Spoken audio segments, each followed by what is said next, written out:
Hola, good day. The question I have for you, what is beyond the mind?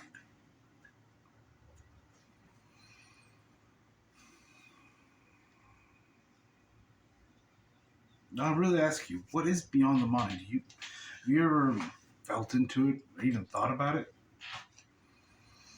Well, it's a difficult thing to think about because the mind can only know the mind. The mind can only know the limited structure that it is. I know right now there's the debate going on about artificial intelligence. Is it good? Is it bad? Should we use it? Should we not? Should we limit it? But no one talks about this artificial intelligence, the one right between your ears. All right, kitten. All right, we got more kittens. This is Oreo. Say hello, Oreo. You're on TV or YouTube. Yeah, but no one thinks about the machine, the biological machine, because it's what it is. This whole body is a machinery. It's biological, yes. It's organic. It's naturally created through the creation of this world and everything, evolution, things of that nature. But it is still a machine. You say it's unnatural because it's structure, it's limitation, it's physical. And those are all things that are the opposite of conscious. Consciousness is formless. It can be any form, and it has no form. It has no time, no space. It has no limitations. It doesn't need ears to hear. It doesn't need eyes to see. It just knows.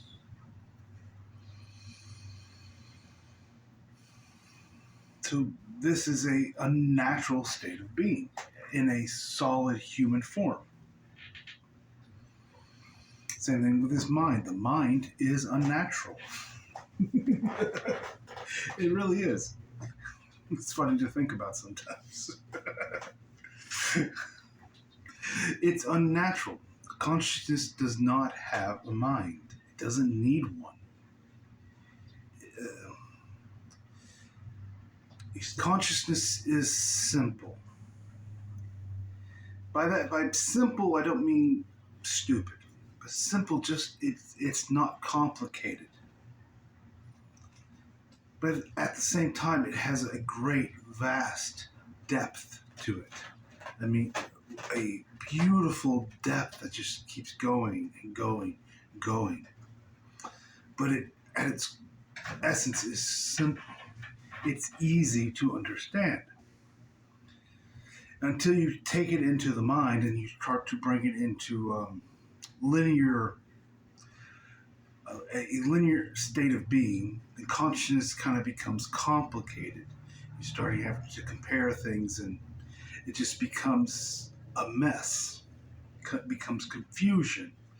It becomes to the mind. It seems like chaos because the mind just can't understand the pure, beautiful simplicity that is consciousness.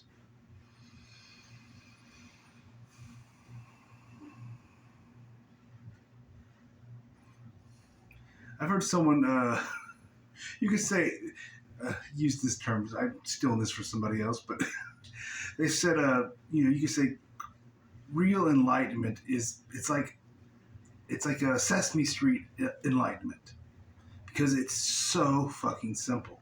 It's A, B, C, 1, 2, 3. That's all it is. Take a deep breath, allow, and be aware. That's it. That's enlightenment. It's simplicity. Just every once in a while, take a nice deep breath. Just allow, be open, and be aware. That's it. That's enlightenment. It's the simplicity of it. That's all I would ever need to say in a video to teach someone how to become enlightened. Or not really become, but how to realize their enlightenment. Because there is no becoming. Becoming is an experience. but it is an illusion because there is no time. That's the beauty of things. It's so simple. When you take away all the linear complications and see it in its multidimensionalness, it is so easy, so simple, so basic, so beautiful. When you get out of the mind, when you go beyond it, and you start seeing things from that consciousness point of view. The point of view of consciousness is because right now human awareness is in a focus.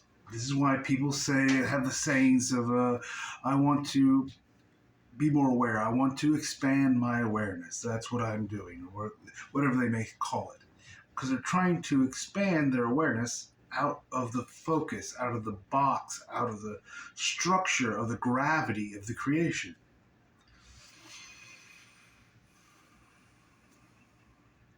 And what you do, the easiest way to get out of the box is to allow. Open up. Allow yourself just to expand.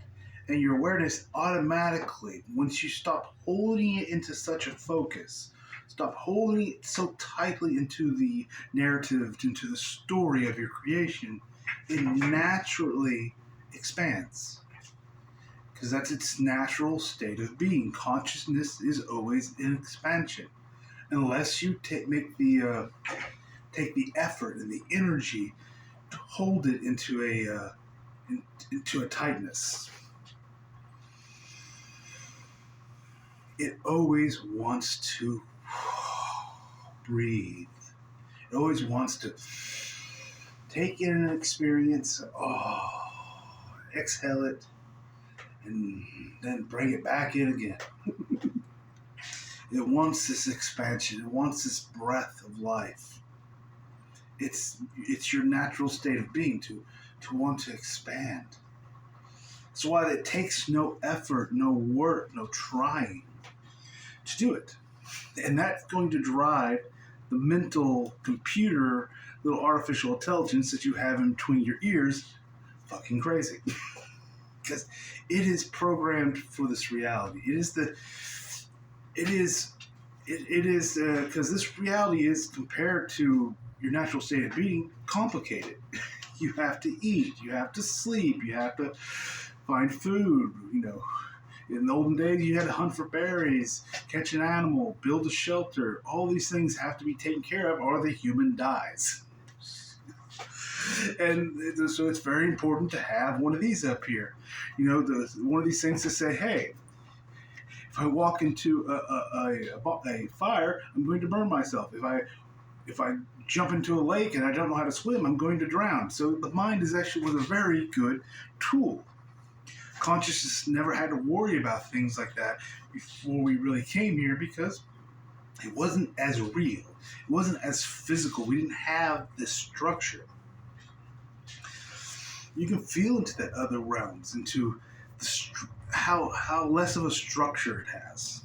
All the different realities have somewhat of a structure. Structure isn't bad by any means. What I was told once is structure is not bad unless it's an unconscious structure. Or you could say control isn't bad unless it's an unconscious control. Most people control their reality unconsciously, based on fears, beliefs, society rules, things of that nature. And they do it unconsciously. So the part of enlightenment is having those things all come up into where you can see them and be aware, so you can make a conscious choice what you want to do and what you don't want to do. How much control do you want? How little control do you want? Because, like I said, it's not good or bad. Those things don't exist. There's really is no good and bad. It becomes a neutral state. It just becomes, what do you prefer?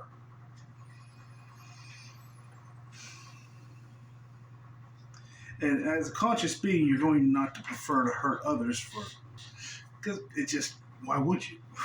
It becomes that simple. Why? You've had all these lifetimes. You've gained the wisdom through all your experience. Now that experience, that wisdom of that experience comes back to you, and you realize, oh, yeah, it wouldn't serve me any good, and it wouldn't serve them either. So why would I do it? The conscious being isn't going to go around hurting people for the fuck of it. No, it's not going to happen. That's for the unconscious people.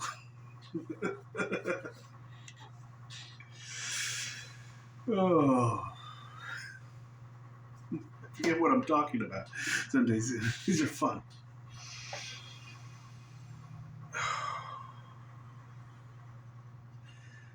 I was talking, going beyond the mind, the simplicity of it. That's what drives. It's so frustrating. We'll put it. The simplicity of conscious is so frustrating to the human.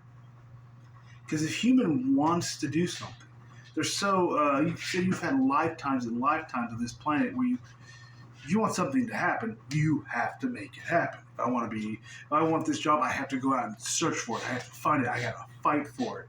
I gotta build something. I gotta create something. I gotta effort.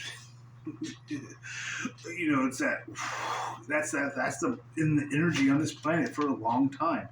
If I want something to happen, I gotta go put a lot of energy. I have to go into a lot of focus, really tight focus of what I want, have that energy, have that conscious energy so tight and focused and effort, and it takes a lot of energy to go in that much focus, a lot of holding that still because it naturally wants to expand.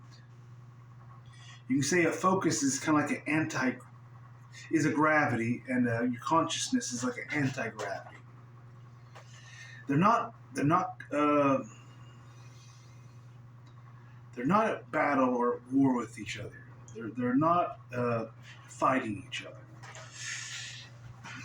They're really not, because at some point you can have focus and go beyond at the same time. That's kind of what we came here to understand the focus part of it. We already knew before we came. We were expansive beings in a way, but we didn't understand how to bring our consciousness into focus and back into expansion.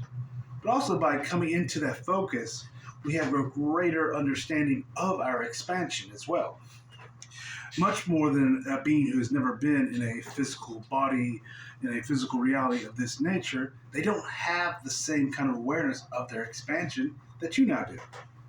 You can say you have that contrast, that counterpoint, and that understanding to going into such compression that you now understand the expansion just on a deeper and a more wisdom level than another being would that hasn't been to Earth or into this type of physical structure before. I was trying to just because that's why I wanted to make sure it's not another battle or another conflict. I don't want it to be, gravity against anti-gravity. That's just more war and battling, fighting. No, none of that. That's nonsense. It's because when you have the wisdom of the compression, and now it gives you a greater wisdom of your expression, of your expansiveness. Now you can have both. You can have the structure. You still can be in focused and be aware, and you can have a wider. You can allow that expansion once more, and be aware of that. You can say that's kind of what enlightenment is. You're having embodied enlightenment because you're still in the physical planet. You're still in the physical body, yet now you have an expansive understanding, realization of yourself. That's why enlightenment is said to be a realization. It's not something you become. You just allow your awareness to slip out of that grasp of that gravity and realize I exist. I am that I am. I exist and I'm aware I exist. I am consciousness. I am awareness. I am creating this structure. The structure is here in service to me. So why would I create something that wasn't in service to me? And this structure isn't as solid as it appears to be. It can be much more free and loose. It can change easily and gracefully. For me, it doesn't have to change for other people. You're not going to change it for others. That's something very important to put out. Not here to change the structure for others. That's their job. They have to do it themselves. You can point it out to them. You can say, hey, it's not that solid or as real as you think it is. It's actually an illusion. And once you realize that on a conscious level, not on a mental level, when you realize that on a conscious level, then you realize, oh, this thing I thought that was solid and real, it loosens up because you no longer have that belief that it is real. You realize it is the real illusion. The experience is real, but it is an illusion. And you can see beyond the illusion. And the illusion can become a bit more of a malleable, more in a flow of energy. Because it's not the solid matter that you used to believe it was. It's all about freedom. Now that loosens up a bit, you can still have it. I still have the chair I'm sitting in. I still have the phone I'm looking at. I have the window here in front of me to look out. It's all still here, but yet at the same time, it's not so solid. Your consciousness is also expanded out into the other realms. You could say into the rest of you, to the other potentials that you are. Because consciousness is all potentials. All potentials, all things come from consciousness. And this expansion allows you to explore, to be in multiple realities. To tell the truth, you're actually doing it right now, but you're just unaware of it.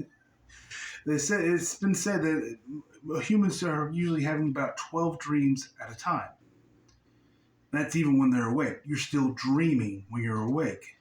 You don't remember it. It's in the background. Some of them it'll come up as thoughts or little daydreams. If you kind of sit there quietly, you'll have this little dreams that are playing. I become aware of it that way, but you're dreaming on like 12 different levels. Those dreams are just you going out beyond this human focus. A part of you, it just needs to do it because your natural state of being is expansion. And if you don't have that expansion, it kind of like it's like wrapping you up in a blanket and throwing you at the bottom of the water. You'll suffocate and drown. It's just you need to have it. It's kind of like it's your breathing, your expansion. It's how consciousness breathes in a way. It doesn't need anything, but it just expands. It just needs to do it. It's passion, it's desire. It's like you take the passion and the desire away from a person, it makes them hollow. So a part of you is always seeking that expansion. So it's out dreaming, out in the other realms, playing all the time, even if the human part of you is unaware of it, because it just needs to break free from this tightness. It just needs oh God, I need a little bit of break from this. So you're always going in and out of these different realms all the time. You're just unaware of it. But that's one kind of part of opening up your consciousness. You're coming back into these things. But you can also choose, like, if I want to know something, I don't say, oh, I need to go on the internet and look it up, Wikipedia or get a encyclopedia or whatever it is nowadays. No, I think, okay, I'm going to open up and I'm going to feel into it. Because it's all right there. Because I know I have the awareness that I'm going out into these other realms. All these potentials are there because it's all just me. And I'm every potential. That's how I am all knowing.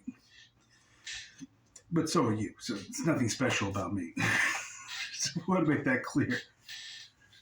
You are all knowing. Every human on this planet is all knowing and all wise. Most of them haven't realized it yet. But If you want to know something, you just feel into it, and it comes to you. That's why I say open up, feel into things. And the problem is, if you get too mental about it and bring it too structured, it won't work. You go, well, I need to feel into this, and you make a list, and that's going to cause a little turbulence, a little trouble. It's not about that. It's not about, oh, I know everything. No, I know everything, but do I know everything here? No, absolutely not. Don't need to. But it'll come to me as I need it when I need to know it. I have that. I assume that, so then that's what it does. That's what my consciousness does. I tell the energies, my creation, when I need to know something, I allow it to come to me. I'll just know it at the right time. Then that's how the energies come back in service to you. That's why I say you just assume and you walk into it. Then you let go. There's nothing else to do. Then we'll get back to the frustration part of this, because this is the hard part, is allowing that to happen. Is the allowing. I say enlightenment is so easy. All you have to do is allow your enlightenment. That's simple. Take that breath every once in a while. Allow, be aware. A, B, C, 1, 2, 3. Kindergarten, Sesame Street, preschool enlightenment. That's all it is. It is that simple. Nothing else needs to really be said, except for we have one problem. The complication between your ears. That artificial computer that complicates everything. Oh, it's a useful tool, and we're not going to get rid of it, but it needs to be quieted down. It needs to be brought back into harmony. That's the truth of it. It's right now. Most people think that they are their minds. They think they are their identities. This is where you get the idea of people think they are their ego. The ego is just your identity, what you believe, what you think. You believe your thoughts are yours. They're not. 99% of your thoughts that pop in your head didn't even originate from you as your own soul being. It came from the noise that's around you that you're picking up all the time. All the static. Bleed through, you can say. Very little of it is actually yours, but then the mind takes it and it makes it into yours.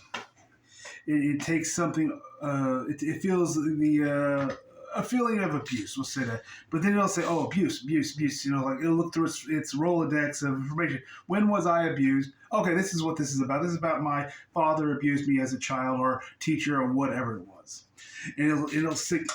Ding, ding, ding, ding. Thoughts of father abuse will pop up. It's the same with your dreams. Your dreams are not what you think they are. Your mind is going through this Rolodex of trying to make sense of the things that are popping into it that it just doesn't understand. It has no place in understanding this crap. Is where you get some weirdly weird shit. Some people believe a lot of weird, crazy shit out there. Oh. Because your mind is trying to make sense of this shit, and it brings it in and you create a belief, then it makes it real in a way. It doesn't mean it's physically real, but the experience of it is real. But that's just because you're choosing it. That's why I say your thoughts are not yours unless you choose them to be yours. Thought can pop up. Okay, that's interesting. The mind just picked that up from somewhere. Well, that's funny. Not mine, because I don't choose it. Then you walk on. You allow that thought to be there. You don't try to stop thinking. You just allow it and move on. You just don't play with it. You don't get involved with it. You stand behind the short wall. You observe it. Take that breath. Be aware and just allow. Because being aware is being present. Being aware is that's your sovereignty. That is your grace. That's your authority. And that's your creatorship. Is all in your presence, in your awareness. Because it's awareness that creates everything. Your awareness is what creates everything around you. It would not be here if you did not have awareness. It is your authority. It is your divinity. Well, I'll talk about that again later. But it is your authority. It is your divineness. It is your godship, your creatorship. You are the creator of this reality, of your version of this reality, as I am the creator of my version of it. Ooh. We can go into that a little more. This is we'll get into like the the mental ideal of oneness, and I'm not a big fan of it. Well, oneness, I do believe in oneness. Oneness, I have my own oneness. I don't need your oneness. You can have that. If my oneness isn't better than your oneness isn't better than mine, they're equal. It's not like, oh, look, my oneness is so awesome. No, you are consciousness. You are every potential possible. I am consciousness. I am every potential possible. It means any potential I have, you have as well. And any potential you have, I have. I can create anything and everything. You can create anything and everything, including the same things I create. That's why you can say you are creating your reality and I'm creating my reality. But we're just kind of syncing them up in a way and having them follow the same rules. It's kind of an agreement we did as a group to keep so we could have, like, if we walked into my backyard, we'd both see the same tree. But they're not always exactly the same. There can be tiny little differences that nobody would ever notice. Unless I could walk into your consciousness and see it, then we could probably figure it out, but we can't do that. Your consciousness is your sovereignty. Because your presence, your consciousness is your sovereignty. It is your own consciousness as my consciousness is mine. That's why this group oneness thing will never work, that people got all mental about, and it's a bunch of bullshit. It's people too afraid to take their own sovereignty, in my opinion. That's okay. They want to play around with it. Go ahead. Oh, I love how these videos just go everywhere. We've talked about a lot of things, but just a little bit touch here, touch here. But I'm going to end it kind of with I think the point of the video, the frustration of allowing, the difficulty of allowing, because of this little computer up here that you've got going on, that the complicator, as I call it, the complicator 2001. I said you have to call it something like the complicator 3000, because when I was a teenager, everything had like the mixer 2000, something 2000, because 2000 was always futuristic, but now it's 2000, what is it, 23 now? I don't know, is that still futuristic, or I have to go to 3000? But this jokes aside, this little computer up here is a complicator. I call it the complicator. Now, it's not a bad thing, because, like I said before, you need one. But until you take sovereignty over it, or ownership of it, and put it in its place in a way, tell it to go fuck itself. Those aren't my thoughts. Fuck you. I'm not this. I am the expansion. I am the creator of that gravity. I am the creator of that structure. But I am the expansion. I am consciousness. This limited thought machine is a creation, is a structure. That's not who I am. I can have the experience of having one. I can use it just like, what do I got here? I can use it just like I use a pair of scissors. It's useful. It has its purpose. But I shouldn't go around my entire life just using scissors. If I try to pat my cat with scissors, it ain't gonna like me very much. It's kind of what you've been doing with the mind. You've been using the mind for things it was not created for. It's a tool, and it has a purpose. Now it's time to get out of the mind and go beyond. Back into yourself, back in that expansion of your consciousness, one breath at a time. You just allow. You feel into it. And it's going to frustrate the fuck out of you because there's nothing to do. That's why I say go for a walk, take a nice bath, make a good meal, watch a movie, read a good book, whatever. A good distraction to keep you from getting all caught up into here. You know, mind starts. You cannot let the mind into spirituality in a way, because if it takes over everything, it complicates it. It makes it so much more goddamn difficult. I know, and you know what I'm talking about. How the mind complicates things. Any of you ever overthought anything? Likes to overthink, overanalyze, compare, contrast. Oh, this is right, this is wrong. Then you're trying to make a mental decision between two things, and it gets confusing. Well, I like this and I like this, and oh god, and everything goes fucking bonkers. Until you're like, until you get all frustrated and pissed off. You're like, well, I just got to make a decision. You fucking just go do it. You know, you can say, I can tell you, skip all that. You probably won't, but because a part of you enjoys doing it, is the truth of the matter. You can feel into that. How you enjoy the drama that it creates. How it gives you an experience. Not a very fun one at times, and it's kind of, you know, I think maybe they're kind of a little loopy for one in that experience, but hey, we all did it. No judgment there on that. You don't think I never did that? Oh, of course I did. Oh.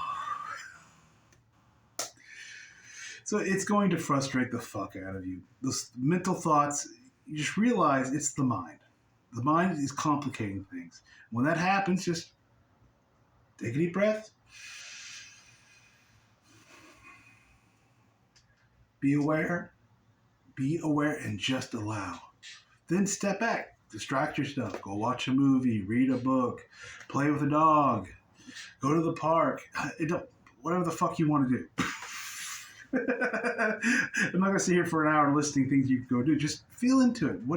What is something that gets you out of your mind? Something that just brings you joy and passion. Play guitar, learn to play an instrument, learn to dance, do anything.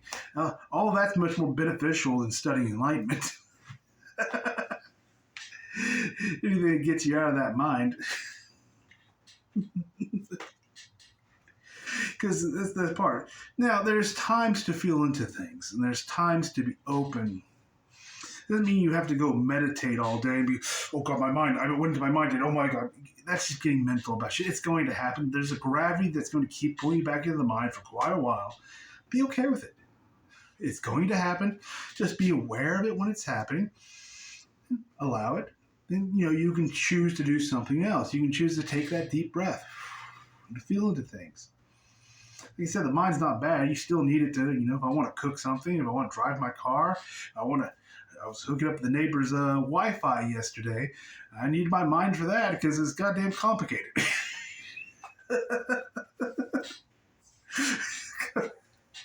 I'm like, good. Oh, we love computers, don't we? All their accessories. But the mind still has a purpose, so it's not a bad thing. I'm not here preaching, oh, the mind. There is no evil. There is no bad. Things I would call evil, not probably the same sense you would. I would just say stupidity. That kind of thing. But so I'm not here to make a battle out of the mind, to make a battle out of structure or any war or fighting anything like that. Because enlightenment is the end of battles. You walk into it and you just say, "Fuck it, no more." I'm tired of all the conflict, all the battling, all the warring. I don't want to do it anymore. I've done it lifetime after lifetime after lifetime, and it's gotten me fucking nowhere. I had some really interesting experiences. Oh, yes. Oh, very interesting. Some very strange. But it didn't get me out of here. And that's what I want now. I want be done with this planet. Well, not today, but and by meaning that I'm just done with coming back, being rebirthed again into this planet. I still actually want to stay on this planet. I love this planet. I probably wouldn't have spent 1,600 lifetimes reincarnating into this planet if I didn't love it so much. And even after I got my life, I'm like, fuck, I want to stay. This place is fucking awesome. I know I'll probably get some down comments for that. This planet is irritating, frustrating, wears you out. It busts you up a bit. But at the same time, there is no other experience like it. And especially to have the experience and be aware. Holy fuck, that's a new experience if there ever was one on this planet. All right, guys. Oh, I'm gonna let you go there. Hope you all have a wonderful day. I certainly will.